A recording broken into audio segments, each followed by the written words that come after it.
এই ইস্তিমা নিয়ে এক শ্রেণীর লোক আপনারা জানেন ষড়যন্ত্র করেছে।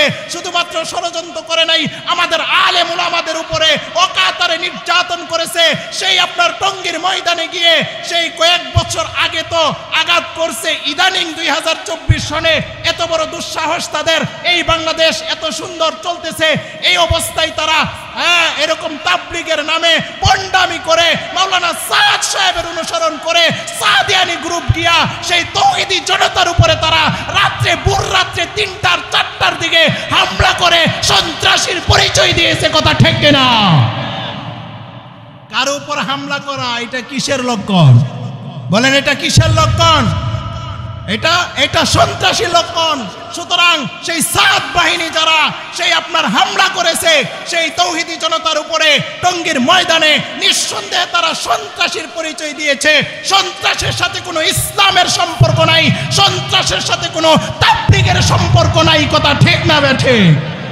এবার সে যত বড় ব্যক্তি হোক না কেন, এবার সে বিশ্ব আমির হোক না কেন, সে এবার যত বড় ব্যক্তিত্বই হোক না কেন, যদি সেই অবস্থায় থাকে মানুষের উপরে হামলা করে, সেই সাত সবকে আমরা সেই বিশ্ব আমির মানব তো দূরের কথা, সেই তাবলীগের সত্যিকার অর্থে একজন দায়ী মানতে রাজি না। কথা ঠিক না বেঠে?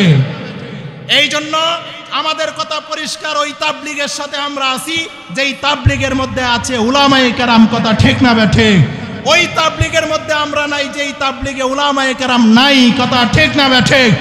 এই জন্য সেই তাবলীগ ইজতেমা শুরু হয়েছে 31 জানুয়ারি আগামীকাল থেকে। 1-2 ফেব্রুয়ারি প্রথম পর্ব, 4-5-6 দ্বিতীয় পর্ব উলামায়ে কেরামের সেই তত্ত্বাবধানে হচ্ছে। ইনশাআল্লাহ আমরা সেই তাবলীগে যাব।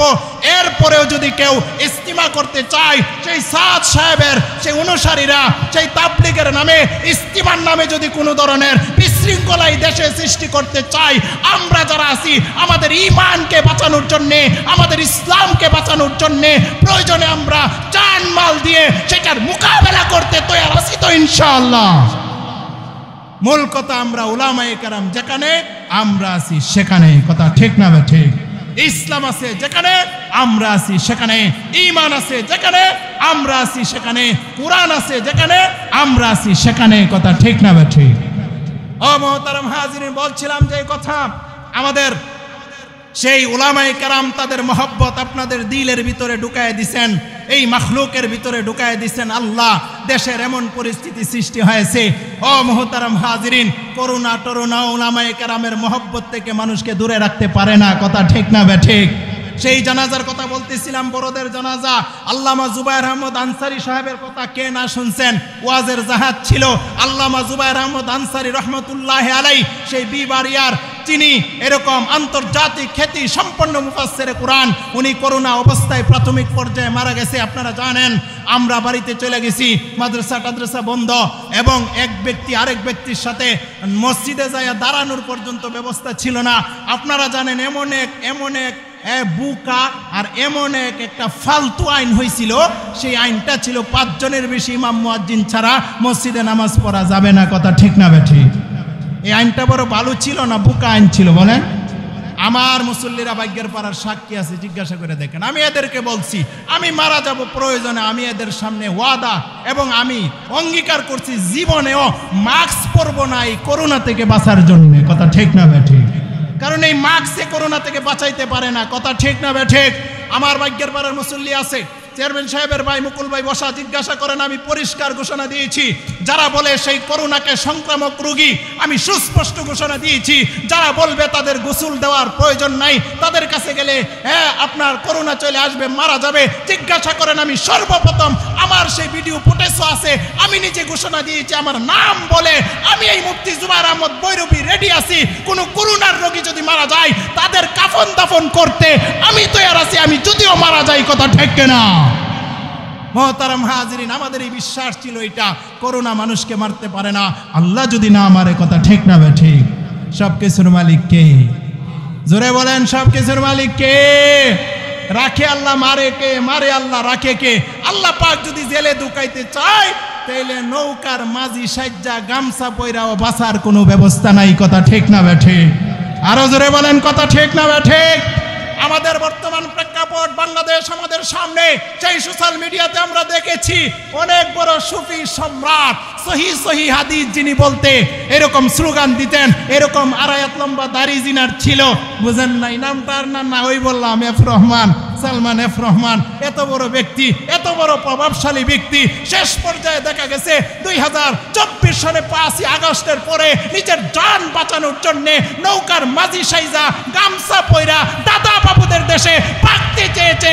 আল্লাহ পাক রব্বুল আলামিন পাকতে দেয় নাই, আল্লাহ তাআলা 14 সিঁড়ির ভিতরে ঢুকায় দিছে। কথা ঠিক কিনা?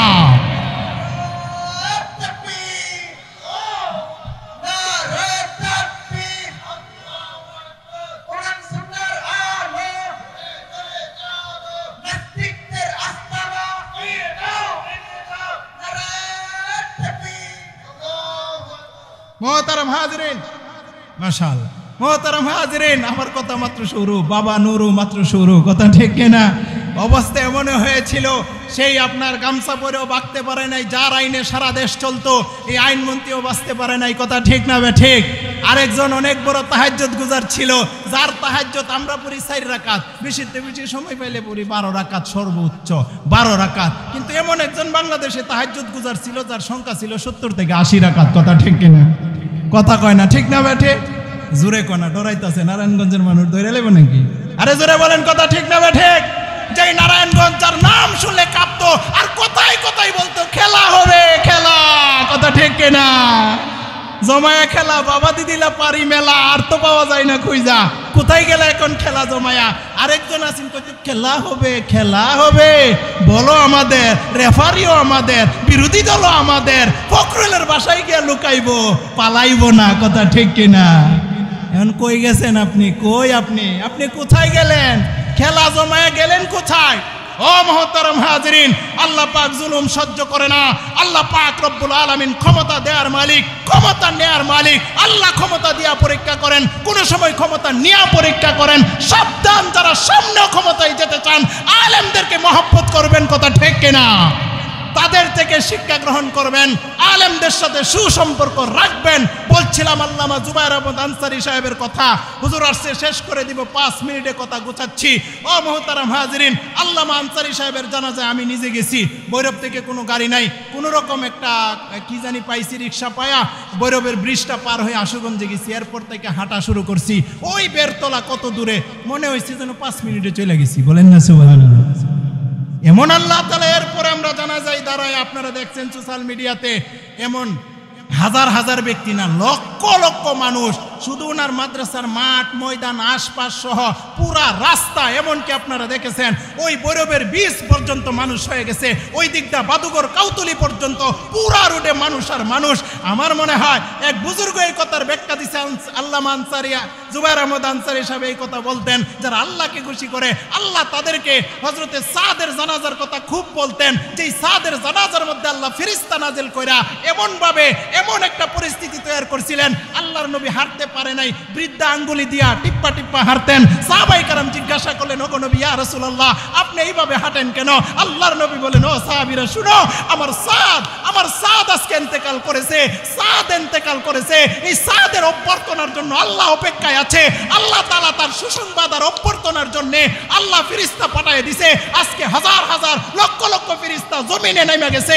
আমি জমিনের কোথাও পা রাখতে পারি না, একটা ইঞ্চি জমিনে বাকি নাই যেখানে ফেরেশতা নাই। এই কারণে আমি টিপ্পা টিপ্পা হাঁটতেছি। বলেন চিৎকার করে সুবহানাল্লাহ, আল্লাহু আকবার। আরেক সাহাবী তো বলেন, ও ইয়া রাসূলুল্লাহ, আফসোস কইরা, বড় আফসোস কইরা তামান্না নিয়ে বলেন, যদি সেই আরশ, যেই সাদের মৃত্যুতে ইহতাজ্জা আরশুর রহমান, আল্লাহ পাকের আরশ পর্যন্ত কম্পন সৃষ্টি হয়ে গেছে। সাহাবী বলে, না, এমন সৌভাগ্যবান সাহাবী, এই সাহাবী সাদের লাশটা যদি আজকে না হইয়া আমার লাশ হইতো, আমি আল্লাহর কাছে বড় শুকরিয়া আদায় করতাম। বলেন সুবহানাল্লাহ। ও মুহতারাম হাজিরিন, এইরকম যেই কথা বলতেছিলাম, আল্লামা আনসারী রহমতুল্লাহ আলাই এই ওয়াজটা খুব বেশি করতেন। এই জন্য এক বুজুর্গ বলেন, হইতে পারে আল্লাহ পাক এই আনসারী সাহেবের কথাকে আল্লাহ কবুল করে উনার জানাজার মধ্যে আল্লাহ তাআলা লক্ষ লক্ষ ফেরেশতা আল্লাহ তাআলা পাঠিয়ে দিয়েছে। চিৎকার করে বলেন সুবহানাল্লাহ। মোহতারাম হাজিরিন, এই জন্য হাজার হাজার লক্ষ লক্ষ লোক হয়েছে। আবার বিশ্বাস করেন কোন দিক দিয়ে লোক চলে গেছে এটাও আমরা দেখিনি। করোনার সময় একটা রিক্সা চলো নিষেধ ছিল, কথা ঠিক না বেটে? বললাম না 5 জনের বেশি মুসল্লি দাঁড়াইতে পারতো না। এই সময় একটা রিক্সা চলো নিষেধ ছিল। এত মানুষ কোত্থেকে আসছে? বুজুর্গদের ধারণা আল্লাহ ফেরেশতা নাজিল করছে, কথা ঠিক কিনা? আমার ব্যাপারে পরোয়ানা জারি হয়েছে ভাগ্যের ভাড়া। আমার কাছে ফোন গেছে, হুজুর আপনি আনসারি হয়েছে, মোবাইলে দেখছি, আমিও লাইভ দিছি। কয় হুজুর আপনি তো আনসারির জানাজাত গেছেন, আর আমাদের সাথে আয়েন না কিন্তু। যদিও আয়েন তাহলে 15 দিন আপনি কোয়ারেন্টাইন না কি একটা আসিল না, জেলখানা কোয়ারেন্টাইন, কইটার ভিতরে হুজুর থাকবেন। বিশ্বাস করেন আমি নাম বলবো না, আমার ভাগ্যের পরে বিশিষ্ট একজন ব্যক্তিবর্গ, সবে নাম বললে চিন্তা ফেলাইবেন 1 সেকেন্ডে। আমি যখন আসছি সর্বপ্রথম ওই ব্যক্তিটা আরেকজনের কাছে ফোন দিছে, এই বৈরবী সাহেব আসছে এলাকায়, মাদ্রাসার ভিতরে কিন্তু যাওয়া যাবে না। এই যে মুকুল ভাইয়ের বাতিজা পিয়াল আমার চুল কেটে দিছে, পিয়ালের বিরুদ্ধে নালিশ শুরু হয়ে গেছে, করোনা ছড়ায় পড়বে। এরপরে আরেক ব্যক্তি কোনা থেকে ফোন দেয়, আরেকজন বিশিষ্ট ব্যক্তি আমার থেকে বিশ্বাস করেন 20 হাত দূরে দাঁড়ানো, দাঁড়ায় হুজুর আপনি যে আইছেন আপনি কি কোয়ারেন্টাইনে গেছেন? বিশ্বাস করেন, কথা বুঝে আসছি। আমাদের ঈমান কোথায় চলে গেছে, আমাদের আকীদা কোথায় চলে গেছে? যাই হোক, বলছিলাম এই করোনা অবস্থায় আল্লাহ আনসারী সাহেবের জানাজার মধ্যে লক্ষ লক্ষ লোক জমা করছেন। এটা কিসের বিনিময়? আল্লাহর সাথে মহব্বতের বিনিময়, কথা ঠিক কিনা? এই জন্য বলছিলাম উলামায়ে কেরাম জানাজা হুজুর চলে আসছে।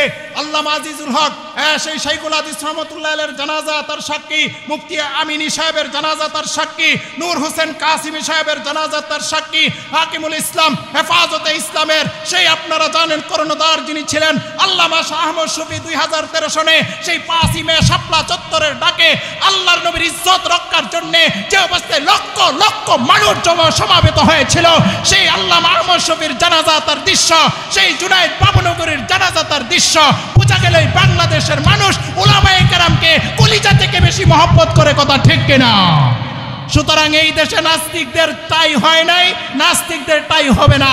যারা ইসলাম নিয়ে চুলকানি এবং ইসলাম নিয়ে যারা এরকম কাজ জানি আর ইসলাম নিয়ে বিদ্বেষতা প্রকাশ করবে, তারা এই দেশে থাকতে পারবে না। তার বাস্তব ডকুমেন্ট হইল সেই তসলিমা নাসরিন, তার বাস্তব ডকুমেন্ট, সে পর্দার বিরুদ্ধে কথা বলে বাংলাদেশ থাকতে পারে নাই, ভারতে যাইতে বাধ্য হয়েছে, কথা ঠিক কিনা?